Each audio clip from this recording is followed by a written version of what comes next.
O tito, para ka nakakita ng multo dyan. Sige na, tapusin mo na yung ginagawa mo dyan. Sandali, tito. Tito, bakit? Lalabas ka na? Dito muna tayo. Marga, ano ba tong ginagawa mo? Mali ito.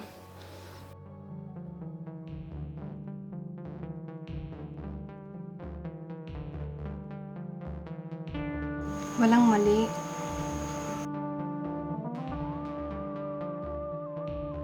Sa ginagawa ko, tito.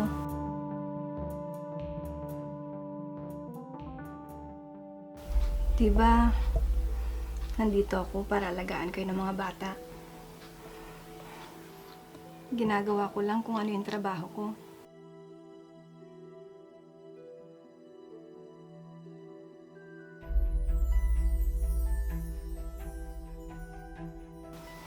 Diba, tito?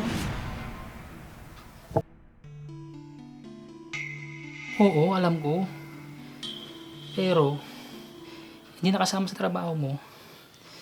Naalagaan ako. Bakit naman, tito? Alam ko naman na matagal ka nang sabik sa alaga. Dahil wala rito si Tita Ruby para alagaan ka. Pwede ba, Marga? Hindi tama to. Sa tingin mo ba, matutuwa si Tita Ruby mo pag nalaman niya to?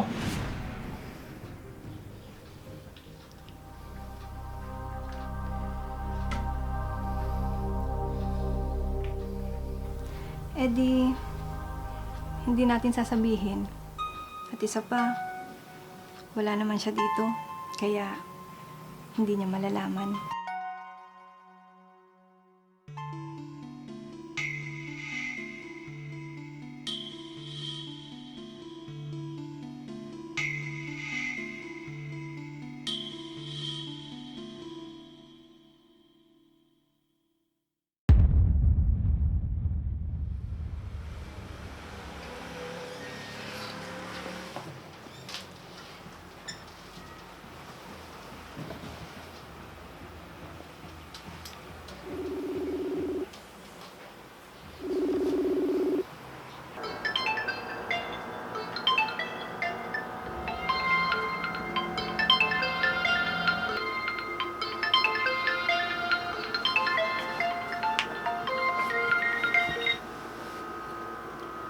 Hello, mahal.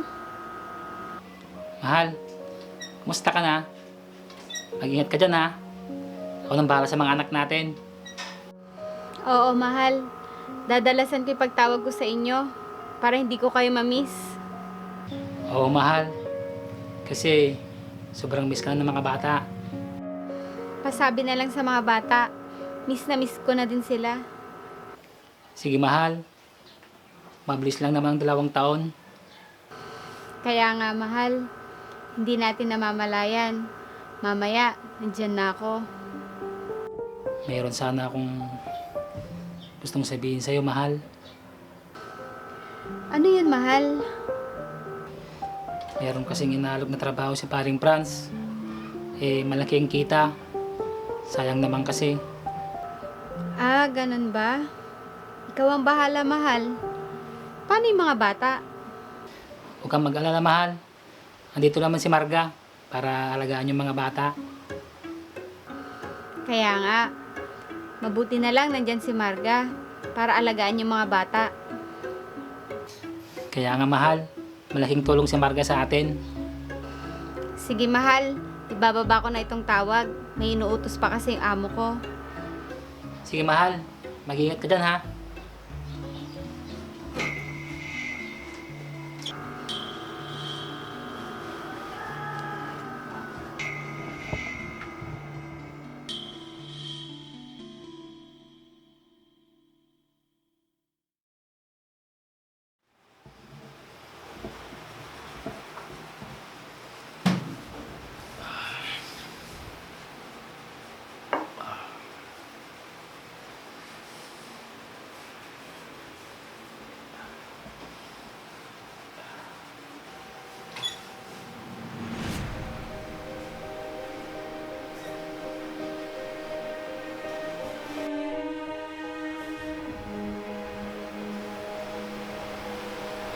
Tito, ayos ka lang po? Medyo pagod lang ako sa biyahe. Yung mga bata, kumusta? Okay lang naman po sila. Nasa kwarto, pinatulog ko. Ah, ganun ba?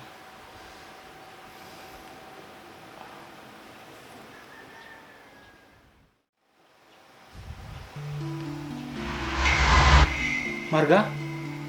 Ayos lang po yan, Tito. Pikit lang po kayo. Mamasahe ko lang kayo para ma-relax naman kayo.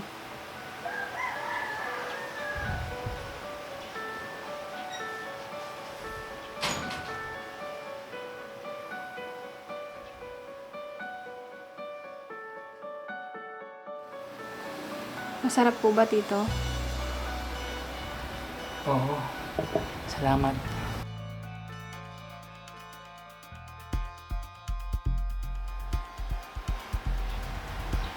Gusto mo ba doon ko na lang sa kwarto ituloy ang pagmamasahe sa'yo, Tito?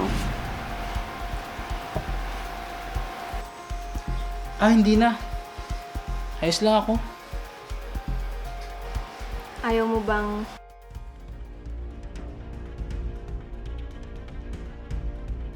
mawala ang pagod mo, Tito? Hindi na. Salamat na lang. Ayos lang talaga ako.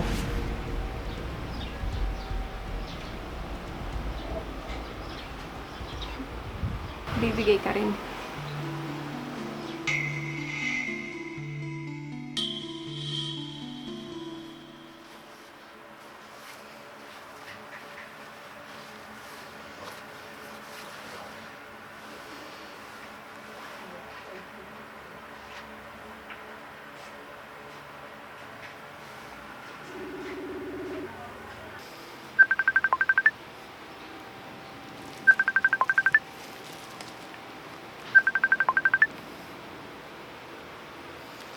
Hello, mahal.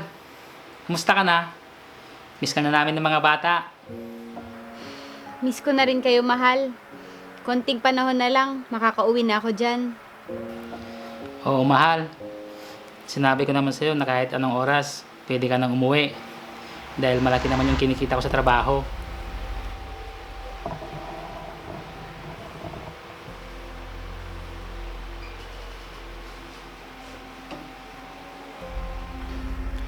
Alam ko naman yun, mahal.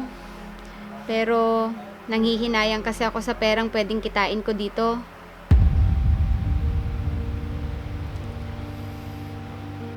Basta, huwag ka mag-alala, mahal. Tapusin ko lang yung kontrata ko dito para makapag-umpisa na tayo ng panibagong negosyo dyan.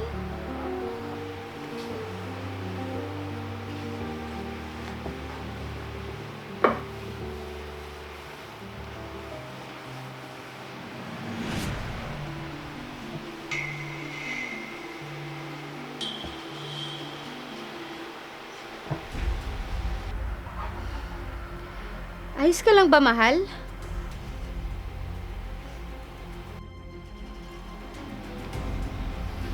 Ah, oo, mahal.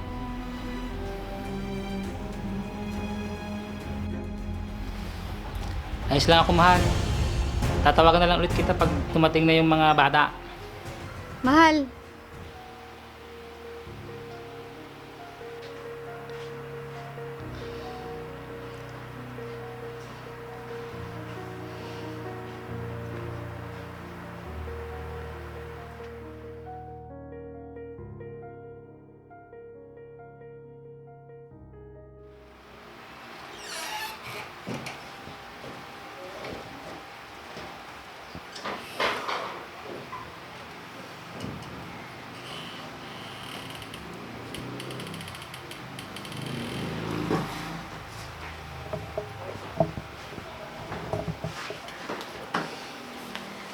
namiss ko tong bahay. Mabuti nga, mahal, at napaaga yung uwi mo. Nakahanap na kasi ng kapalit ko ang amo ko. Kaya pinayagan na niya akong umuwi.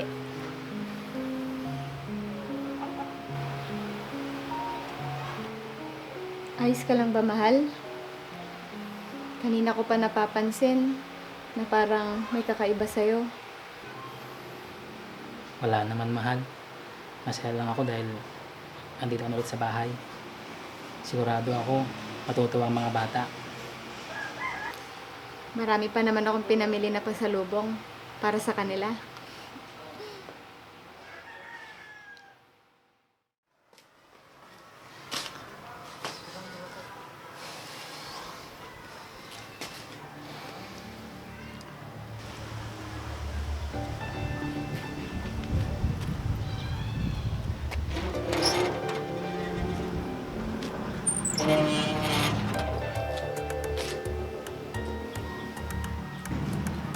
JR,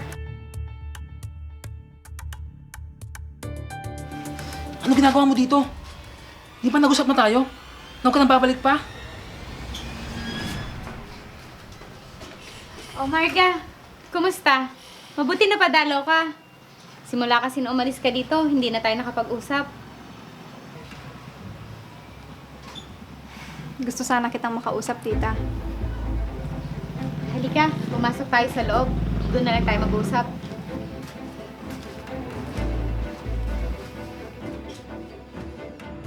Maupo ka, Marga.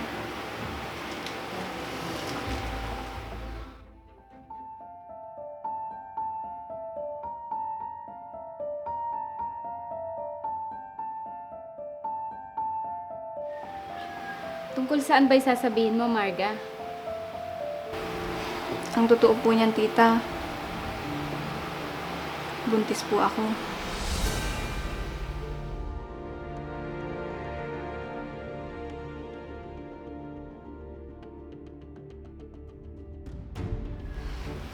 Eh di, magandang balita. Alam na ba yan ng nanay at tatay mo? Hindi pa po. Natatakot kasi ako pag nalaman nila. Bakit naman? Eh nasa wastong edad ka na. Yung ama na pinagbubuntis mo, alam na ba niya?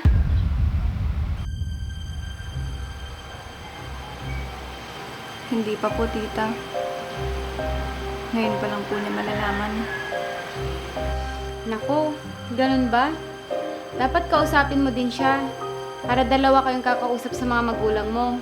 Anak din naman niya yan.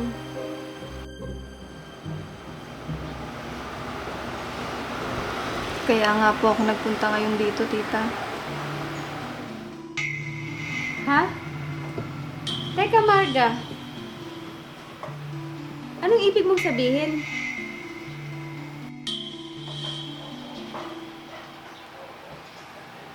Si Tito JR po ang ama ng pinagbubuntis ko, tita. Ano? Ulitin mo nga yung sinabi mo, Marga? Ikaw ang ama ng pinagbubuntis ko! Ano to, JR? Paano ikaw ang ama nang pinagbubuntis si Marga? Teka lang, mahal. Magpapaliwanag ako. Bitawan mo ko. Ang totoo niyan, mahal. Sabi mo sa amin yung totoo. Kaso, kumukuha lang ng tiyempo.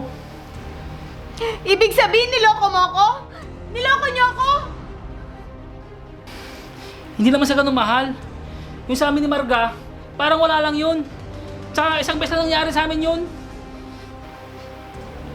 Kaya pala. Bakit mo nagawa sa akin to, Marga? Wala akong nagawang masama sa'yo at sa pamilya mo.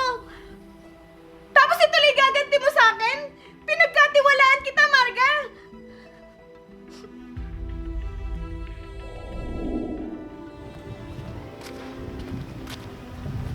Tao po! Tao po! Tao po!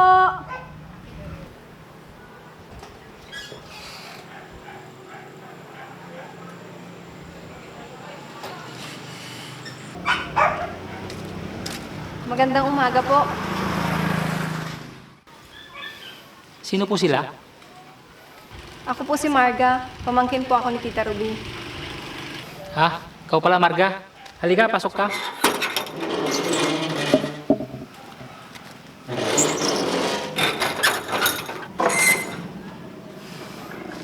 Pasensya na.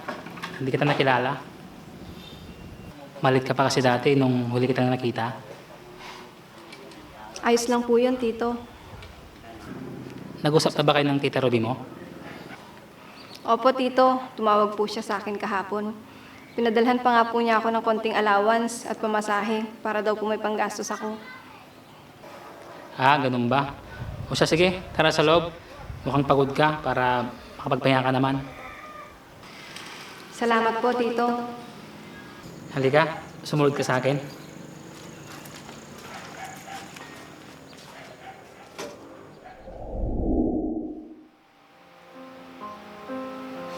Hindi ko sinasadya, Tita. Sobrang bait kasi sa akin ni Tito kaya nahulog yung loob ko sa kanya. Nahulog ang loob? Kaya sinamantala mo naman! Hindi naman mahal. Hindi naman sa ganun. Pakinggan mo ako.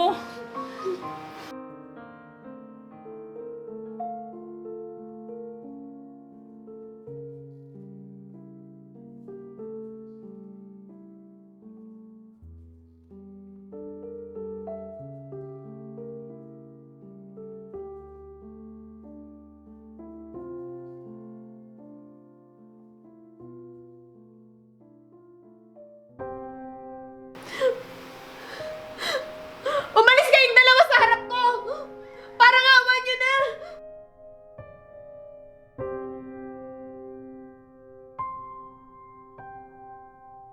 Mahal, tawarin mo ako.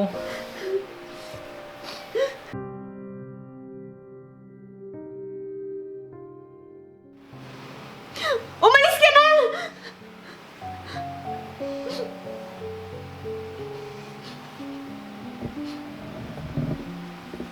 Umalis ka na din dito!